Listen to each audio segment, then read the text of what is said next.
What is going on, Charles Botenston? We are streaming live. Gosh, I like live for multiple reasons. Oh, it's snowing out. Okay, just noticed that. Don't have an umbrella. It's cold as heck here in New York. It's also Super Bowl Sunday. I'll turn off my computer.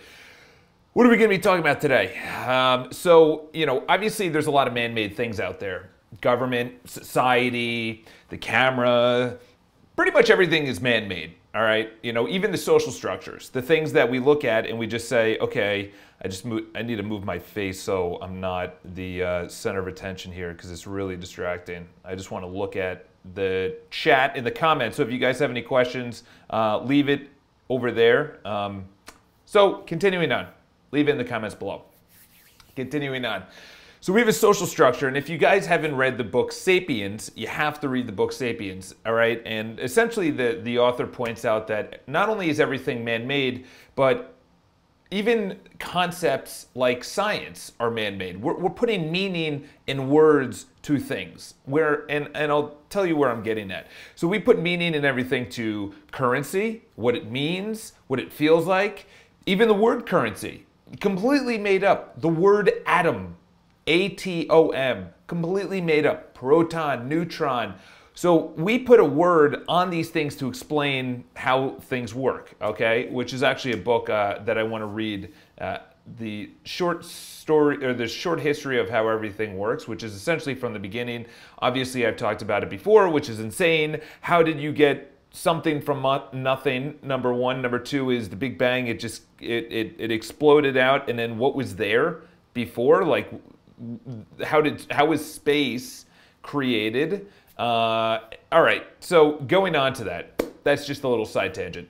Going on to that, time and our energy. Why is it different than, say, money? Obviously, everyone says time is money. I don't see it. I say time is time, okay? Because how you use time is totally different than how I use time. It's a Sunday, it's 12:44 p.m., Super Bowl Sunday. I'm here at the office. How are you using your time? So is time money? Time could be fun. Time could be time, unfortunately, I know someone that someone they know recently passed, so they're probably either at a funeral or something like that. How are you spending your time? Okay? There's an amazing book out there. I just read it, and it probably just read it like 2 months ago. I gotta bring it up on another one. But they say it's really not the time spent on something, it's the distance into your goal. It's the distance into your day or your legacy or whatever you want to accomplish. Say you want to accomplish, I don't know, building a company. Easy one for an example. All right, so you have your company. Here's a better example. People call me all the time and they say, hey, listen, you have your own company. Can you just give me advice on what vendors you use, website, logo design, colors, hosting.com, things like that. This one girl said, hey, listen, she just got laid off for the second time in publishing. Obviously, they're getting hurt because of Amazon, audiobooks, people aren't reading as much. There's other entertainment. Publishing in general, there's self-publishing. They go the PDF route, they go the Kindle route. There's so much. There's just disruption. Great book. Disrupt Yourself. That's the name of the book, Disrupt Yourself. Highly recommend you check out that book. But in there, the author says, not only do you have to disrupt yourself, but when a disruption happens, in other words, so this person got laid off in publishing, very smart, was making a ton of dough. Actually, I know 2 people that just got laid off in publishing. But she came to me, she said, okay, I have a business plan. How long did it take you? What did you have on there? These are the questions that, what did I have on there? Listen, publishing is totally different than what you want to get into. However, what was fascinating was the question, how long did it take you? And for me, I'll just tell you my basic, and maybe I'll go a little bit further in depth, was I had the outline. So it's a real estate company that I own. And I'll get into the whole crux of this video through this story, is that I had the outline, all right? So technology, all right? Marketing, IT, website, and then under there I would say, okay, say under website, I would say, okay, who am I going to use? What is it going to look like? How many pages are there going to be? Is there going to be a vlog? Am I going to do a video area, or am I going to strictly publish everything to YouTube? Am I going to have a blog area? because it's really time consuming to write a blog, or am I going to take other content that I can take, credit them, and post it? So I decided that route. Do I even need a blog? Okay. So really what she was asking me is the time that it took me was 8 months from the beginning to conception. Okay. From the beginning of the skeleton to where I'm actually creating it, it took me 8 months. Okay. That was a long time. I could have probably done that in a month, but it was actually really good because I had so much creative juices going on. All right. I put so much time into it that say instead of 8 months, I did 4 months. And then I allocated those last 4 months to something else. Okay. Say I focused on the website. So in other words, what I'm saying is that the distance into my goal, which was a business plan, the distance into her goal, which is a business plan, should actually be the question and not the time spent. Because people are at work.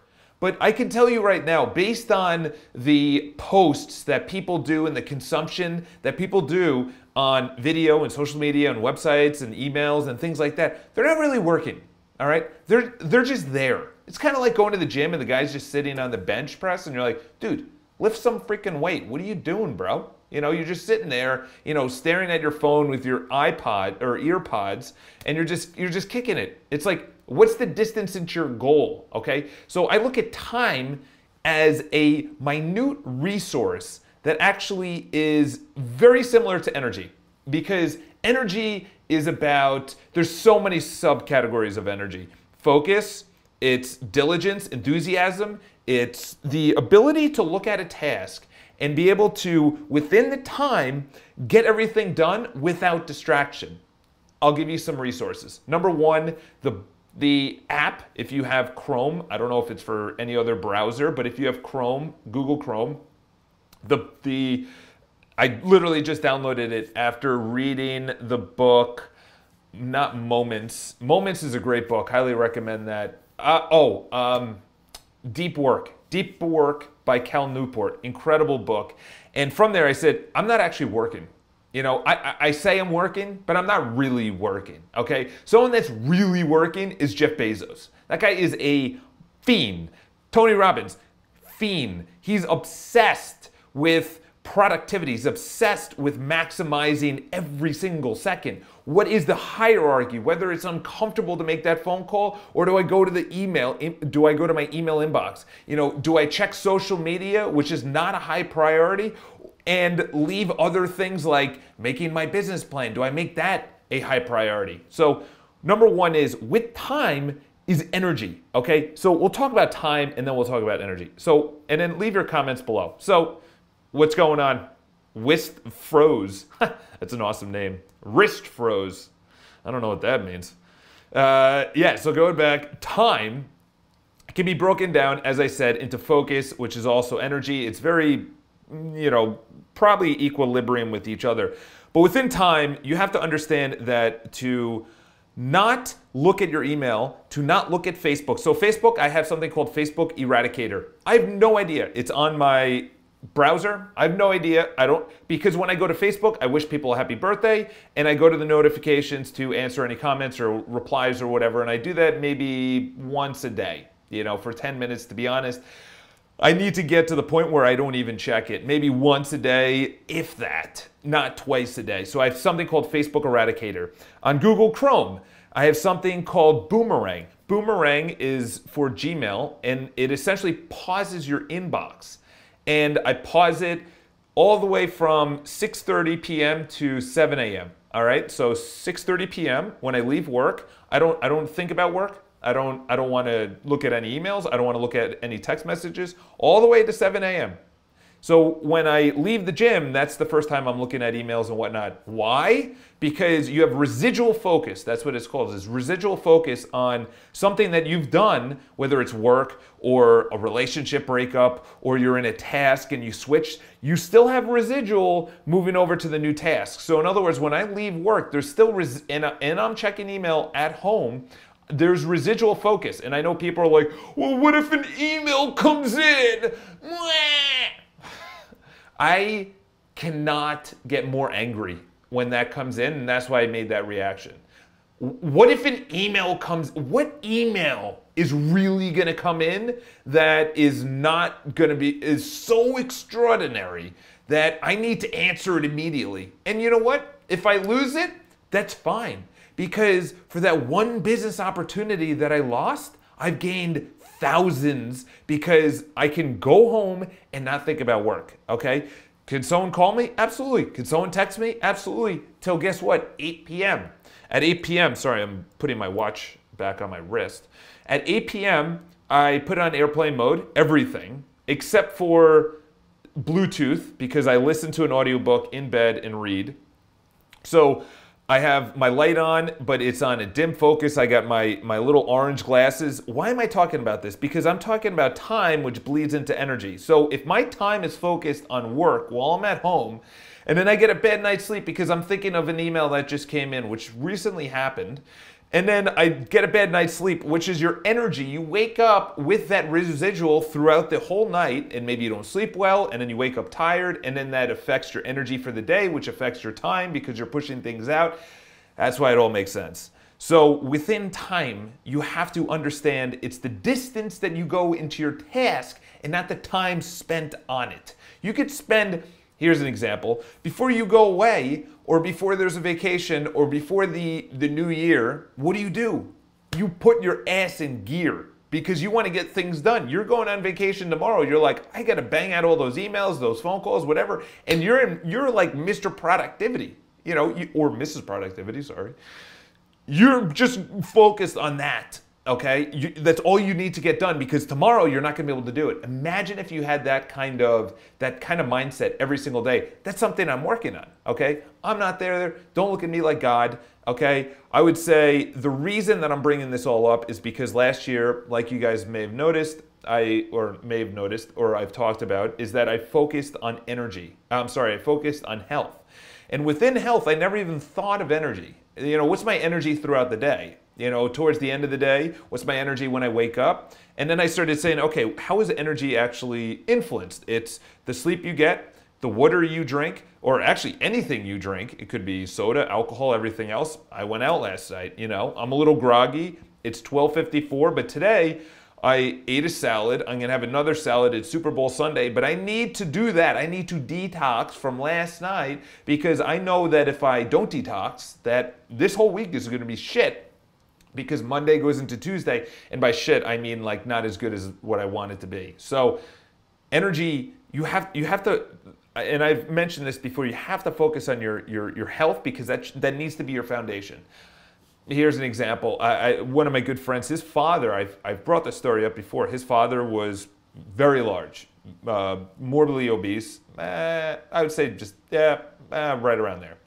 And he couldn't throw the football around with his son. We loved football growing up. We literally played it almost every day. That and hockey. We used to play every single day.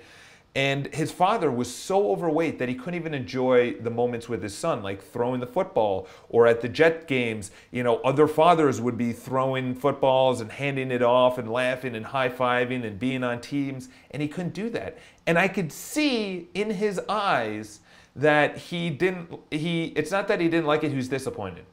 So energy and health is all about, you know, I can't even go as deep into, it needs to be your foundation. If you can't play with your kids, the relationship with your kids, it's not going to be there. If your energy is low when you come home from work, you can't play with your kids or you can't even play with your wife or your spouse, okay?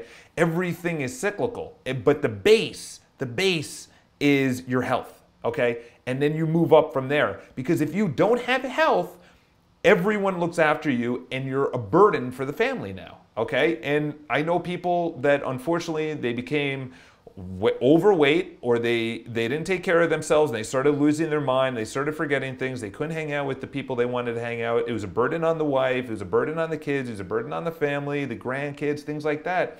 The base needs to be your actual energy, but obviously, energy comes from your health. So, you know, I could do an entire podcast or whatever the heck this is, a live cast. I'm going to write that one down. That's actually really good. Live cast.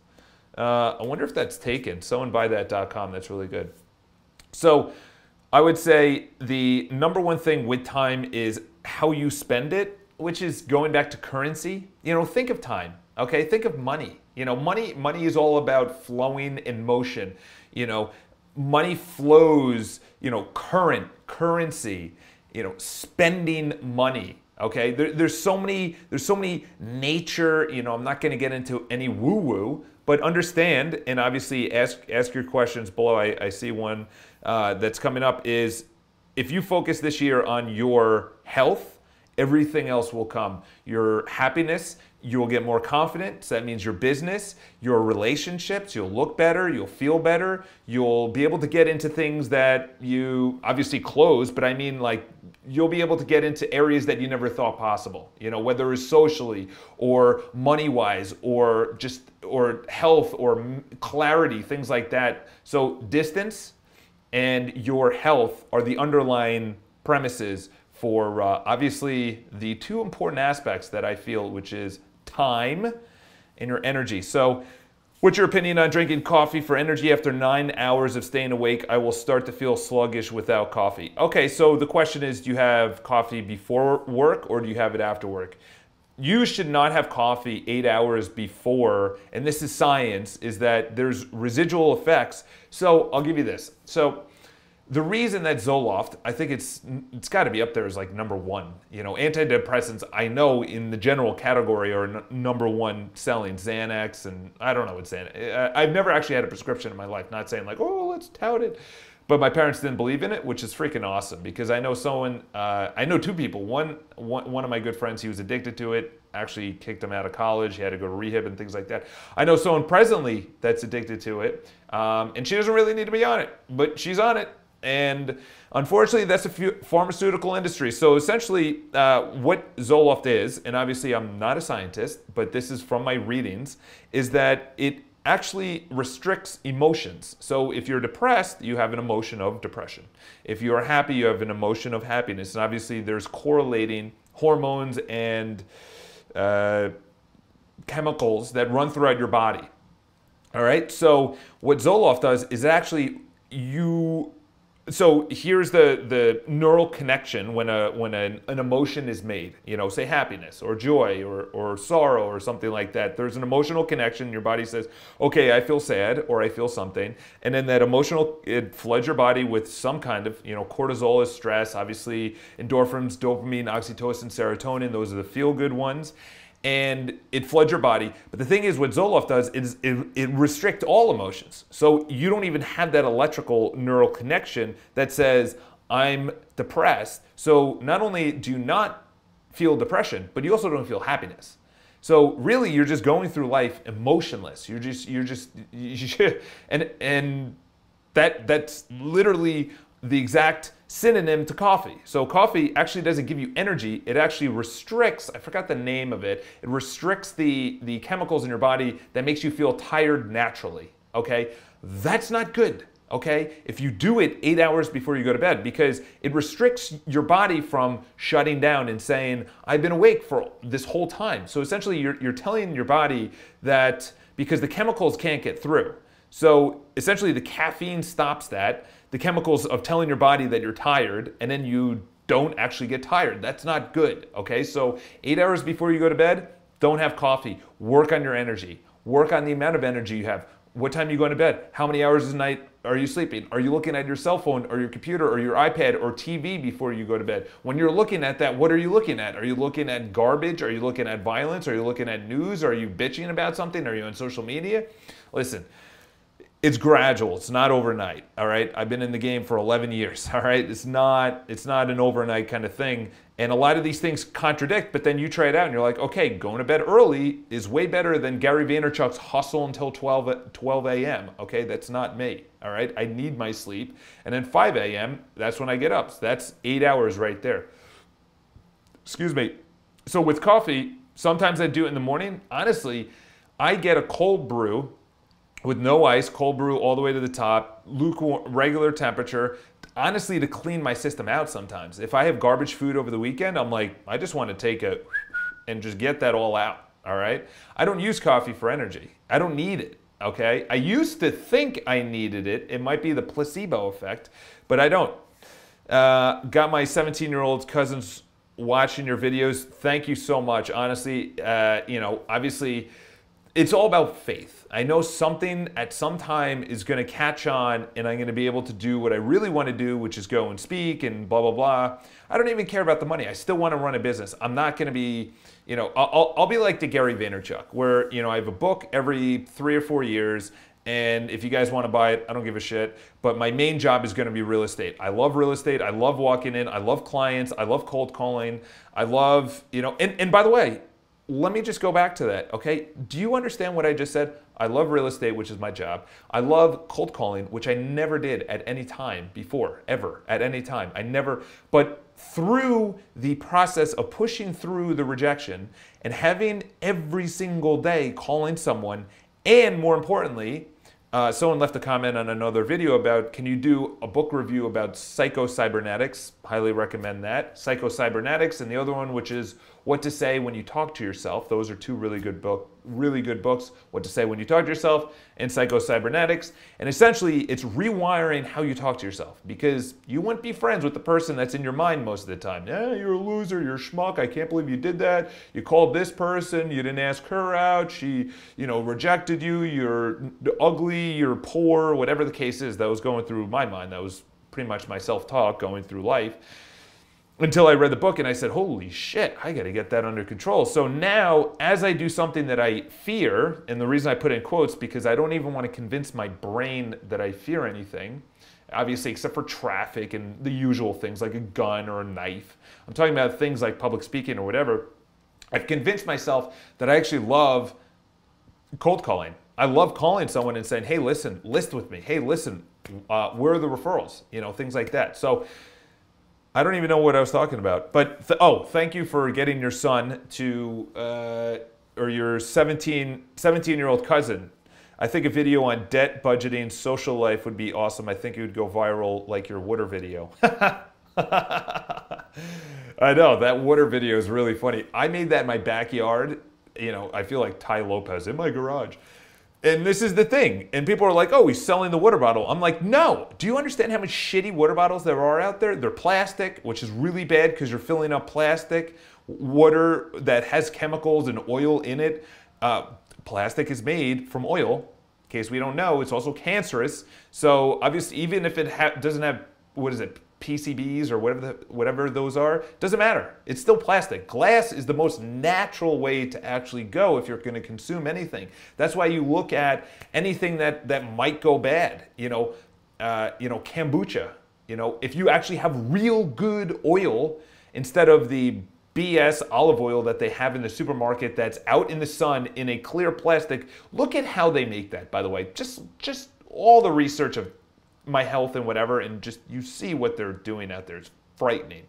But that's us. We have to educate ourselves. It's not them. I don't blame them, the food corporations. I blame ourselves for not educating or doing anything about it. So thank you for obviously introducing debt, budgeting, and social life. Those are debt and budgeting are things that, honestly, financially for me, is something that I really want to work on this year, so I'm not intelligent enough to talk about that. Social life is something I'm very keen about. Social life is something, why? Because when I grew up, I was the guy that was the partier. I think I've already told the story. I was the guy that they would bring me to the party because I would do something crazy. I would overdrink, and I would do something just, over the top and like, ha, ha, ha. But they never looked at me as a success. So when I went to college, I said, okay, people started going, that's your first differentiation is high school. It's like, where am I on the pecking order? Obviously, it's probably earlier now because kids are growing up like freaks. Growing up at like 13. They're like, my 13-year-old self would probably be like a 7-year-old boy now. Or when I was 18 is the maturity of like a 13-year-old because they have the internet. They didn't have to discover anything on their own like I did. So I was a total dunce cap. So when you look at the social hierarchy, this is something I'm very fascinated about, and I highly recommend you pick up Jordan Peterson's book. And he talks about it. Obviously people joke around the lobsters and things like that. If a lobster starts going up the side of a bucket, the other lobsters pull them down. Actually, it's crabs. I'm sorry, crabs. They'll pull the crab down into the bucket, and they say, no, don't go higher, don't go higher. And that really, I really started saying that, okay, where does that apply in my life? Number one. Number two is they had something about lobsters. They started saying that the lobster sheds, obviously, its body, obviously outgrows its body and then needs to go to another body. And during that time, it needs to hide in an area so it's protected because it doesn't have a shell. It's easily edible for predators. So if there's a male already in there, say it's a male and a male is already in there and he's claimed that safe space, the person that goes, or the lobster that goes in, they do a dance, they do a ritual. You've seen this in the animal kingdom, is they do a ritual and they say, who is, more masculine? Go and see giraffes fighting. Giraffes fighting is nuts. Go see snakes fighting because it's all about who gets higher up. Who, in the lion community, it's who's got the biggest mane, okay? I'll tell you right now, since growing out this beard, people have been like, it's gotten me a lot more attention with the ladies because there's not only a masculinity, but it's tribal, it's ancestral, it's in our blood, it's in our DNA. So when people reject social, just cues or even social hierarchy, the social hierarchy of needs. You wouldn't see, regardless of politics, this was a great example that Simon Sinek brought up probably about 3 years ago when Barack Obama was president, is that you wouldn't see the president carrying his own luggage. With Donnie, I don't know, you could, he probably would, I don't know. But with Barack, if someone carried his luggage, or if he carried his own luggage, or Michelle carried her own luggage, or this is how much I'm out of politics. What's Donald's wife's name? Yvonne? No, that's his daughter. But if they're carrying their own luggage, I'm actually proud of myself. People will be like, oh, you're an idiot. I'm proud that I don't know, Melania, I'm sorry, that is a little disrespectful not knowing the president's wife and everything else. But for me, I look at it as, I don't give a shit about, there's too many people that are focused on politics for another person to focus on politics. That's not my lane, okay? That is not my lane. My lane is not to look at all the bullshit. There's this guy at the gym, I've already talked about it. He literally just walks in, I'll go back to the lobsters as well, don't worry about that. Not like you were probably worried anyway. But this guy at the gym, he obviously hates the president, but he just makes it so vocal, and every time, I just don't even want to talk to him. Like, say I disagreed. I would go to him and then we would argue about it. Say I agreed. I would go to him and I would argue with him on the same side. Either way, there's nothing positive coming out of it. There's nothing positive. Oh yeah, what a fucking asshole he is. Or, holy cow, I can't believe the Democrats said that. Either way, we're going down negativity land. That's not my style. That's not what I want to be known as. And I look at his life and I say, okay, that's probably why you have the things. He has many traits that I want, but the traits that I don't want, he's a little bit big, he doesn't have that much hair, he's a little bit negative. What I do like about him, he's friendly and everything else. So I take the good traits and I just give him back the bad traits. So the hierarchy, the social hierarchy is ingrained in us for millions and millions, tens of millions of years. Tens of millions of years.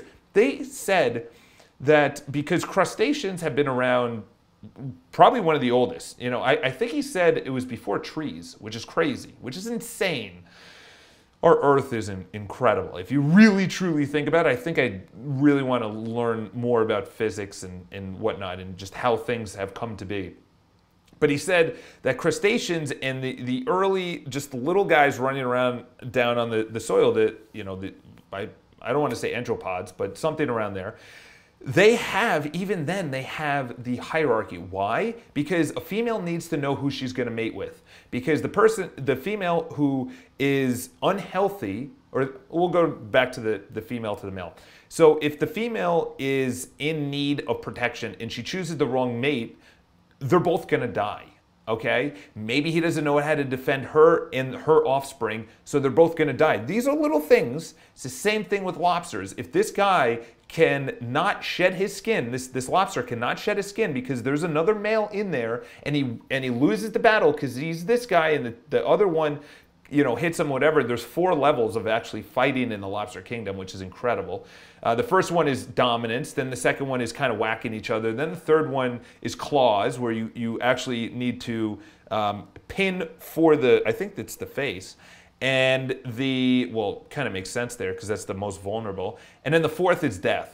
And they just go at it and they're like, fuck it, I don't even care. And it's kind of like there's two people on a war zone and they both have a gun. They're like, fuck it, they just start shooting each other.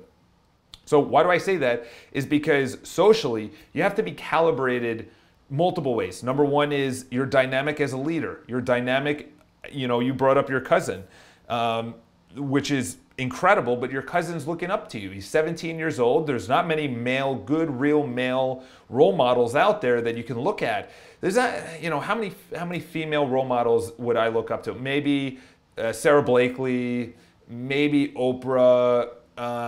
She's obviously getting political. I'm saying not political, but just looking at two characteristics, business and I would say just overall, just the entire picture of life, which is energy, which we're talking about, how you manage your time, which is relationships and your business and everything else, and just having an overall good life, okay? So as a male, I would say right now, I want to be that person. That's as honest as I want to be. I want to be that person. Tony Robbins is sort of that person, but he doesn't really run a business. Jeff Bezos, sort of. Definitely not Mark Zuckerberg. Maybe a little Elon Musk, but he's socially awkward, but he's clearly doing a bunch of shit. So I would say in the social realm, Joe Rogan, probably not. Grant Cardone, a little bit, but not really. Brian Tracy, he's an older guy.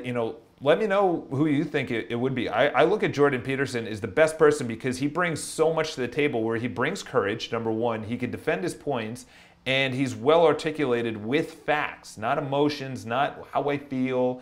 It's all about this is based on lobsters, and we come from lobsters. Whether you believe that or not, yes, I'm still religious, but we obviously evolution, religious in the sense of having faith that things are going to turn out, things like that. But any other questions? What's your opinion on meditation?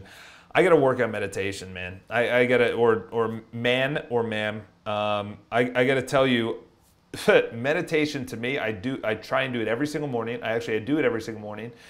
But I need to that's my focus this year. I would say budgeting, money, and meditation. So how do you deal with insomnia when it's 9 p.m., time to go to sleep? You can't fall asleep because you have too much energy and you can't turn off your brain. What's your advice to falling asleep? You're just not working hard enough. You're not expending enough energy during the day. If you're not exhausted after waking up at 6 a.m., the latest 6 a.m., and you do a full day, you're sitting too much. You're not using enough energy. When I get home and I lay in bed, I look at my watch and I'm like, holy shit, it's only 8:30 and I want to do a half an hour reading. I open the book and I'm already passing out and I'm like, I want to learn about this book, so I put the book away. I'm out. Why? Because I go to the gym and I bust my ass at the gym. I have to go to classes because that keeps me accountable. When you do this, you have to go to classes, okay? When you go to the gym, you have to go to classes because you get to know the people in the class. You have to make effort. No one's gonna walk up to you and say, hey, how's it going? I'm Rachel. I walk up to the girl and I say something. On Friday, I'll give you an example. On Friday, this girl, very attractive, I walked up to her, I'm like, you look exactly like someone that's in my building, and every time I see you, it reminds me of her. So, we started talking and whatever. She's like, oh, I look like the typical girl. We started bantering, whatever. So now I'm going to be friendly with her. I don't know her name, but next time I see her in class, it's a stepping stone. I'm not red lighting the engine on the first conversation. Then when I saw that girl who's, obviously attractive because they look like each other. When I saw the girl that is in my building, I was like, it's funny, this girl at the gym, and we started talking. She's a Patriots fan. We started bantering about that. So that's the thing. I don't even know how I got on that tangent. You're not working hard enough, and it's really, I had the same thing. And then once I started going to the gym, going to classes, being held accountable there, number one. Number two is doing a standing desk. I'm at my office right now, having a standing desk, which is right over here. It's actually a music stand. Ironically enough, I bought a music stand, but obviously a music stand could easily prop up a computer. So I would say those two things, not having coffee, and it was funny because I think you just said that you feel sluggish without coffee. So I don't know.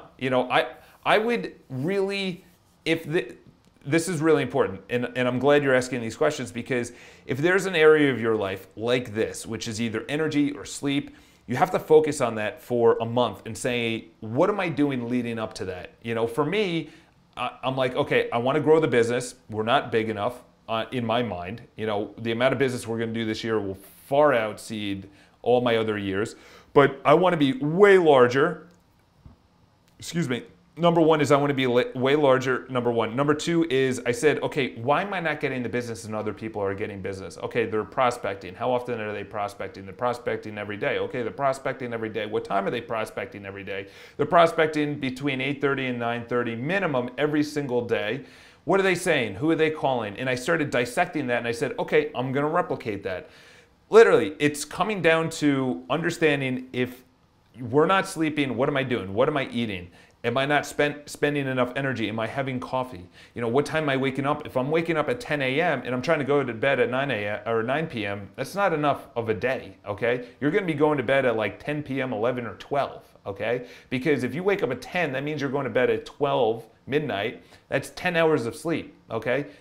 Dissect everything that you want to change. That's really what it comes down to. I know a lot of people, including myself, just want to make sure that the audio is still good, including myself, is I want to put out as much content as possible here, but I know it's also not, I don't get any revenue from it. So spending time here for the last 36 minutes to do this doesn't really make a lot of sense, okay? Except I know that in the long term, it will be, okay? It's the same thing on an area that you want to change. Is if it's sleep, if it's energy, if it's a relationship. Okay, why don't I have a good relationship? Why don't we have sex anymore? Why do we not kiss? Why do we not make out? Why do we not hold hands? Why are we not having the banter that we did in the beginning? I know this girl, she's beautiful, and she married this guy that she's been dating for 7 years because it felt right.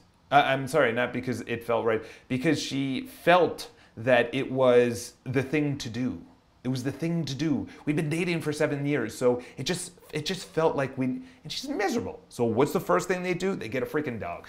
They get a freaking dog. It's just unbelievable. You're in a relationship, you think the dog is gonna bring the happiness. Really, all the attention is now gonna be on the dog. It's the same thing when a couple that's not happy has a baby. Now the attention's on the baby, which is good, but the parents still have not made up their primary problem, okay? So, highly recommend that. How do you deal with insomnia? So if you guys don't have any questions, I'm going to pop out. Happy Super Bowl Sunday. I felt I was pretty on today. So I would say this year is the year of yes. Just start saying yes to things. Number one is your health. I took inventory of my health last year, 2017, and it's completely changed my life. I can't even tell you. I feel better when I'm with a girl and we're clothed or we're not clothed, okay? I have more energy, I have more enthusiasm, I feel better, you know, I have more clarity, I can sleep better. There's so many things that come with it. Focus on health this year, and then next year, focus on your business. The following year, focus on your relationships. I think that's gonna be mine. Last year was health, this year it's my business, the following year is probably gonna be a relationship because I'm gonna be 34 next year. So, you know, it is what it is. Hope all you guys, how do you network with people? What's the best advice you can give to connect with people? The number one thing you have to do is read the book, How to Win Friends and Influence People. I can't even, I wouldn't be able to bullet point anything until that book has been read. It's everything. It's everything. So much so that it's still in the top 10 on Amazon every single year or every single month. Every time they put out a list, it's still in the top 10. I think it's under business books, top 10 business books or whatever. You know, obviously there's going to be ebbs and flows because a new book comes out, like say Tim Ferriss comes out with a new book, or Jordan Peterson or Gary Vaynerchuk or Tony Robbins comes out with a book. So it obviously ebbs and flows. That book, so much so that I'm actually going to write that down and I'm going to reread it, because that was so pivotal that I didn't even know that you can learn that. It was so pivotal in my mind. I said, okay, so I can actually go up to someone and have them not like me, but connect on a level that's a little bit deeper than everyone else by knowing their name, by complimenting them, by being fun and outgoing and excited about what they say, questioning or adding questions and being genuinely interested. Those are 4 amazing tips right there That's all you need right there. That's all you need. But you also need the courage to walk up to them. So I'll let you guys go. I'm going to pop out. Have an awesome day. Subscribe to the video. Leave your comments below. This was probably one of my better podcasts, if I say so myself. Talk to you soon.